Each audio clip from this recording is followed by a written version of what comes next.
اور اس کو اگر انسان انجام دے لے تو عذاب ہو. مثلا جھوٹ کا بولنا. جھوٹ کا بولنا ایک ایسا عمل ہے کہ جس سے جھوٹ کو ترک کرنا لازمی ہے، کہ جھوٹ کو ترک کیا جائے، چھوڑا جائے، جھوٹ نہ بولا جائے. اگر کوئی بول لے تو اس کو عذاب ملے گا. اس کو حرام کہیں گے. یعنی جھوٹ کا بولنا کیا ہے؟ حرام ہے. مستحب کس کو کہیں گے؟ کہتے ہیں کہ مستحب وہ عمل ہے کہ جس کا انجام دینا مطلوب مولا ہو، مولا کی چاہت ہو کہ اس کو آپ انجام دیں. لیکن اگر کوئی ترک کر دے، اس کے اوپر عذاب نہ ہو، تو اس کو مستحب کہیں گے. یعنی ایسا فعل، ایسا کام، ایسا عمل انجام دینا جس عمل کے انجام دینے سے مولا کی رضایت حاصل ہو جائے، مولا راضی ہو جائے، مطلوب مولا ہو، اس کے اوپر ثواب ہو، لیکن اس کا ترک کرنے میں کوئی عذاب نہ ہو. مثلا نماز نافلہ کا پڑھنا.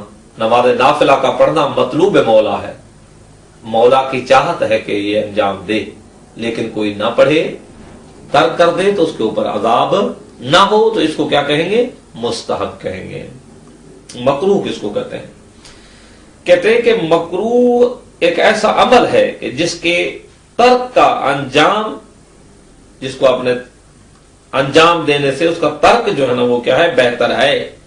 آپ اس فعل کو بجا لائیں، اس کا ترک کرنا بجا لانے سے بہتر ہو، تو اس کو کیا کہیں گے؟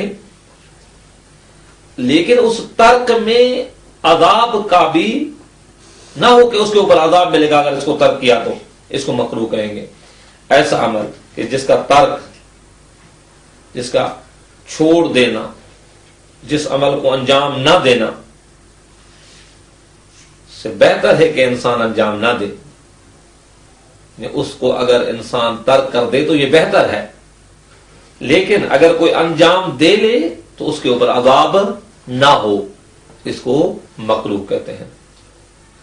مثلا کیا؟ مثلا سیاہ ایام غم کے علاوہ کا پہننا. یہ جو سیاہ لباس کا پہننا ہے یہ مکروہ ہے. مثلا سیاہ جوتے کا پہننا یہ مکروہ ہے. اگر کوئی انجام دے لے، سیاہ جوتا پہن لے، تو اس کے اوپر عذاب نہیں ہوگا. صحیح ہے، عذاب نہیں ہوگا. لیکن اگر اس سیاہ جوتے کو نہ پہنے تو کیا ہوگا؟ اچھا ہوگا، بہتر ہے کہ اس کو نہ پہنے. اب پانچواں جو احکام تکلیفی میں سے قسم ہے وہ مباح ہے. ایسا عمل کہ جس کا انجام دینا اور ترک کرنا مساوی ہو، نہ جس کے اوپر ثواب ہو نہ جس کے اوپر عذاب ہو، اس کو کیا کہیں گے؟ مباح کہیں گے. ایک ایسا عمل جس کو آپ انجام دے رہے ہیں یا جس کو آپ ترک کر رہے ہیں، انجام اور ترک کیا ہو؟ مساوی ہو، نہ اس کے اوپر عذاب ہو نہ اس کے اوپر ثواب ہو، اس عمل کو آپ مباح کہیں گے. اب اس درس کے بعد یا اس بحث کے بعد دوسری بحث ہماری یہ شروع ہوتی ہے کہ آیا یہ جو احکام ہمیں اسلام نے کہا ہے کہ واجب کو انجام دو، حرام، مکروہ، مستحب، مباح، یہ کیسے ہم انجام دیں، کس طرح، کہاں سے سیکھیں؟ تو عرض کیا کہ ان کو سیکھنے کے تین راستے ہیں. راستہ اول یہ ہے کہ انسان ان احکام کو احکام شرعیہ کے ادلہ شرعیہ کے ذریعے سے خود اخراج کر لے. اس کو اجتہاد کہتے ہیں. انہی احکام شرعیہ جو اخراج ہوئے ہوں اس کے اوپر کوئی شخص نہیں کر رہا، نہیں نکال پا رہا، اس کے پاس علم نہیں ہے، ان کے اوپر عمل کرے، اس کو تقلید کہتے ہیں. یعنی تقلید، یعنی اس کی پیچھے چلنا، یعنی اس نے جو احکام نکالے ہیں، اخراج کیے ہیں، حاصل کیے ہیں، ان کے اوپر عمل کرے، وہ لے کر اسی راستے کے اوپر چلے جس راستے کو مجتہد نے بتایا ہے، اسی طرح سے انجام دے. اور اصطلاحاً تقلید کیا ہوتی ہے اور اجتہاد کیا ہوتا ہے وہ انشاءاللہ بعد والے مباحث میں بیان کریں گے. اب ہم اس پہ ہیں کہ آیا یہ جو احکام نکال رہا ہے، یہ جو مجتہد ہے، یہ جو احکام کو اسپیشلسٹ ہے احکام کا، یہ جو احکام کو حاصل کر رہا ہے قرآن سنت اجماع اور عقل کی روشنی میں، یہ جو نکال رہا ہے کہ یہ اجتہاد ہے کیا، یہ جو دین کا مجموعہ ہے،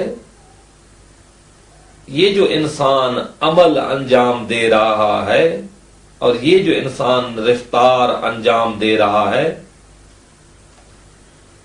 اس کو یہی انسان کسی مجموعے دین کے احکام کے مطابق عمل کر رہا ہے یا ان مجموعے احکام کے مطابق عمل نہیں کر رہا. یہ جو احکام ہیں یہ کہاں سے حاصل ہوئے ہیں، یہ کس نے اخراج کیے ہیں؟ جس نے اخراج کیے ہیں یہ اجتہاد ہے، یہ کوشش ہے. یعنی جو احکام کو اخراج کر رہا ہے قرآن سنت اور اجماع ایسا جو معصوم تک پہنچ جائے اور عقل کی روشنی میں ان کو جو حاصل کر رہا ہے، تو یہی تو اجتہاد ہے، یہی تو کوشش ہے. یعنی احکام کا اخراج کرنا، احکام کا حاصل کرنا.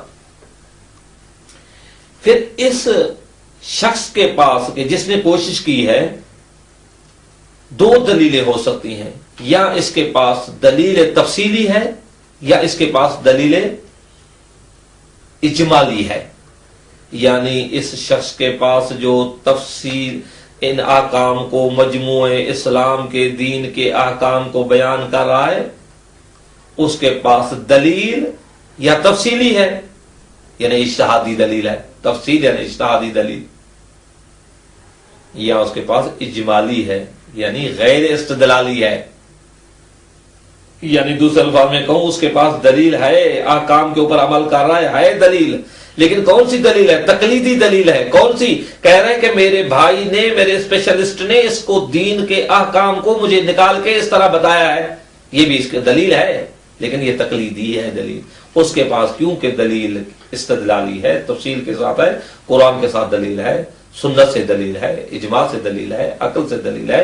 یہ جو اسپیشلسٹ شخص ہے، یہ جو مجتہد شخص ہے جس نے اجتہاد کیا ہے، کوشش کی ہے، احکام کو نکالا ہے، تو اس کے پاس دلیل تفصیلی ہے، اس کے پاس دلیل اجمالی ہے.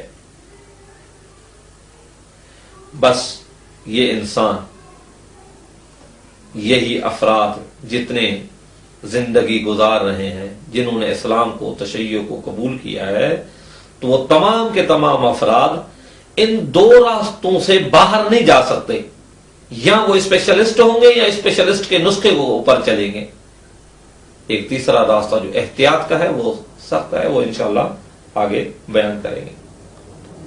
صدر اسلام سے لے کر ابھی تک جتنے بھی افراد یہاں پر آئے ہیں انہوں نے ان دو راستوں کو اختیار کیا ہے، یا یہ کہ وہ خود اسپیشلسٹ تھے یا اسپیشلسٹوں کے بتائے ہوئے راستوں کے اوپر چلے ہیں. یعنی دیکھیں دنیا کے جتنے بھی دستورات ہیں، چاہے وہ اسلامی ہو چاہے غیر اسلامی ہو، ایک اسپیشلسٹ ہوتا ہے، ایک غیر اسپیشلسٹ ہوتا ہے. جو غیر اسپیشلسٹ ہوتا ہے وہ اسپیشلسٹ کے پاس جاتا ہے، کہتا ہے کہ مجھے یہ چیز مثلا نہیں آتی، یہ مرض کی دوا مجھے نہیں آتی، اس کام کا شناخت مجھے نہیں ہے، اس کے مسئلے میں میں وارد نہیں ہوں، اس کمپیوٹر کے اس مسئلے میں مجھے معلومات نہیں ہے. کیونکہ یہ اسپیشلسٹ ہوتا ہے، اس کو پتا ہوتا ہے کہ اس کے تمام ذریعے کیا ہیں، تو وہ اس کو بتاتا ہے کہ یہ اس طرح انجام دے دو. بس اول اسلام سے ابھی تک یہ دو راستے چلتے آ رہے ہیں، یا یہ راستہ کہ وہ شخص خود اسپیشلسٹ ہے، یا یہ کہ وہ اسپیشلسٹ کے ساتھ ملحق ہے، اسپیشلسٹ کے ساتھ تعلق رکھتا ہے، اسپیشلسٹ کے نسخے کے اوپر چلتا ہے. میں اس کے اوپر اس طرح سے بیان کرتا ہوں کہ دیکھیں انسان اگر مریض ہو جاتا ہے تو مرض کے علاج کے لیے لوہار کے پاس نہیں جاتا،